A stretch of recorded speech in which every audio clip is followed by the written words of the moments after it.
I've done a video of this woman before. She is, I believe, in her mid to early 40s, probably mid 40s, and she only talks about dating and how she's a woman that has high standards, and she's still in the dating market. So in her 40s, really? Oh, passport holder. I do want to buy a cool passport holder. Right? I think that would be fun. All right, let's check this one out. And I'll tell you all about the last date I went on because there will not be a second date. This date was like a week and a half ago, and he was really nice, nice as the bare minimum. Just didn't feel that in person attraction. This is a thing where I hate this bare minimum of right. Saying nice is the bare minimum.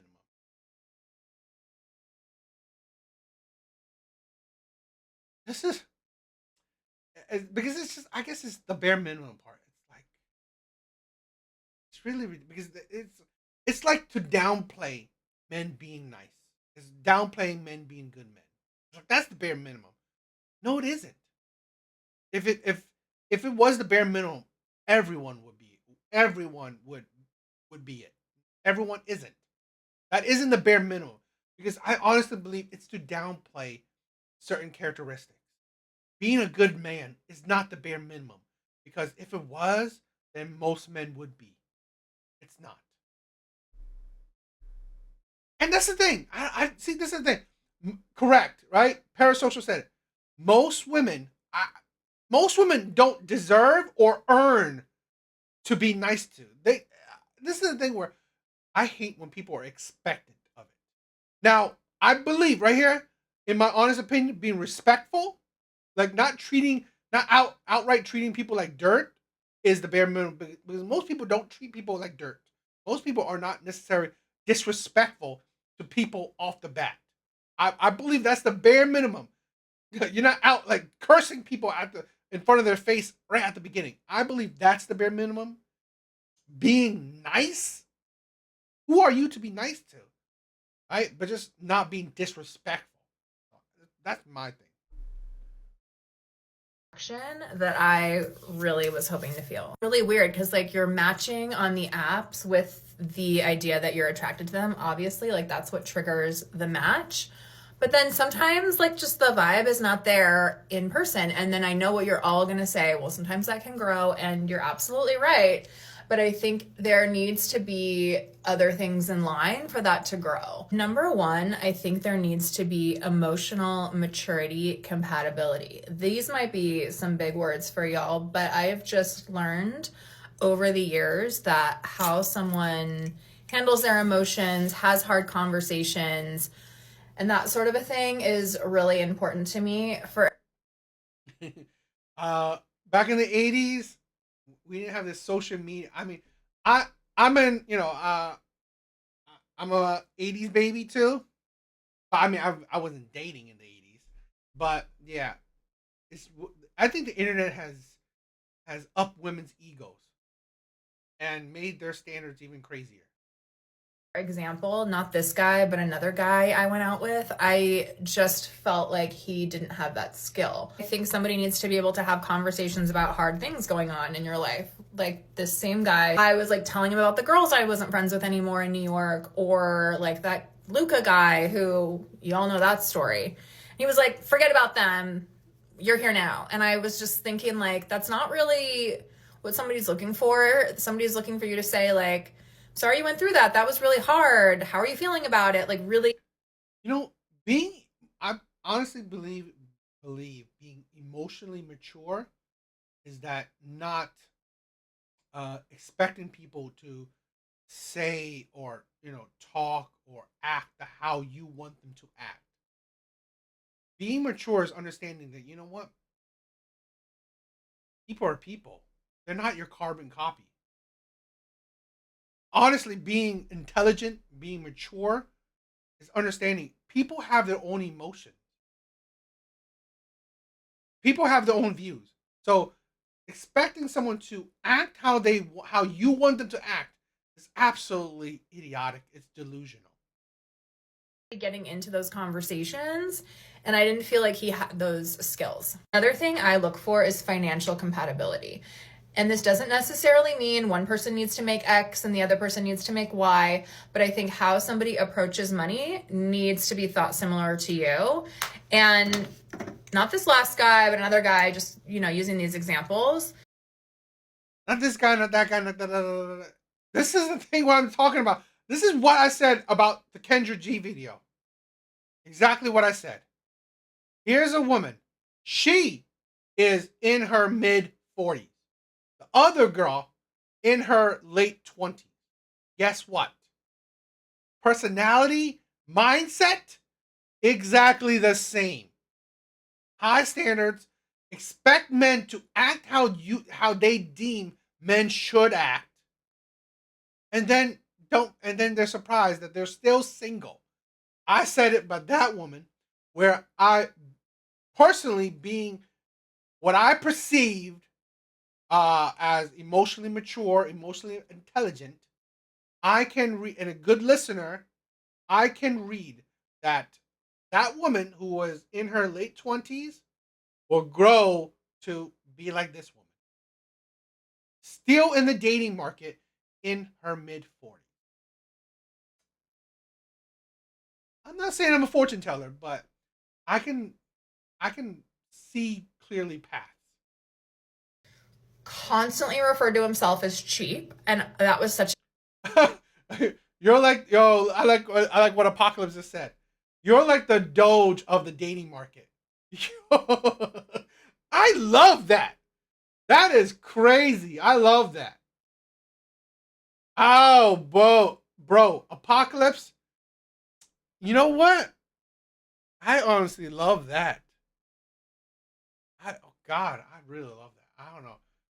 I'm gonna have to put that on a moniker. I'm gonna have to put that on a moniker. I'm gonna have to write that down. Apocalypse. I'm gonna have to steal that, bro. Thank you.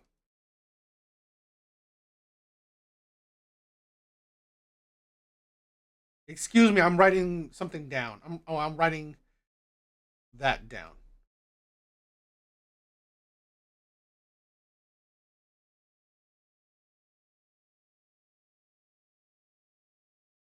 I love that.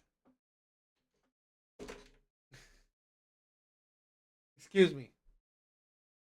A huge turnoff. Like, obviously, you cannot be that broke if you live in New York City. It's very expensive to live here. But if you're calling yourself cheap and then in stories you're telling, it's like indicating that we're on different levels of our financial goals, how we view money, how we spend money. I just feel like that would lead to so many problems down the road. And at this age of 39, that's not something I want to teach somebody. Oh, she's 39? I could have swore she said she was in her 40s last time. And man, she looks old. For her to be 39, man, maybe she should tone down with the makeup. Because it's not helping her. She's so wrinkled up. I mean, you guys tell me. I thought she was in her mid 40s. Right? But okay, I stand corrected. He says she's 39. But she's not aging that well. So her time is clicked. And this is the thing where here's the thing. She has less to offer to men. But she still has so much expectation of them. She still have so much expectations on men. She still have such high standards, yet little to offer. Right? It's like you have so much what would I say? You're asking for so much but giving so little. I mean, this is the thing where it looks like she had a hard life because god dang, I thought she was in her mid 40s. Or fingers crossed they change. And maybe this last one is really not important to everybody, but it is important to me. And it's like, are our worldviews compatible? Notice I didn't say, do we vote the same, but is our worldview compatible? And I just think in conversation, I do admit, I mean, I think white women can, I've seen some that they definitely do age quicker. And it's like, more reason for you should have just, you should have, you should have uh, por, por, prioritized men in your early 20s. you need to find that out. And if it's not compatible, it's going to lead to bigger problems down the road of like, okay, when we're raising kids, if this happens, then are we going to have contradicting ideas of how that's going to work out? And so those are what I look for on first, second, third, etc. dates. And if those don't line up, it's a bye. To be honest, if those are the high standards y'all troll me for in the comments, please do some self-reflection and wonder why you're not thinking through these big ideas. Or how about wonder why you're still single? This is a thing where no one is saying that no one's saying that women should lower their standards because you don't want women to have standards.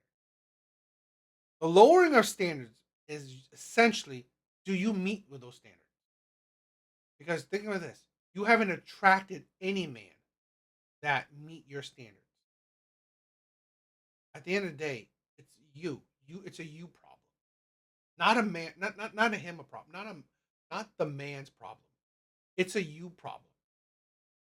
You have not met a man that meet your standards. Or you cannot attract a man that fits your standards. Right? You're not attracting the men that maybe fit your standards.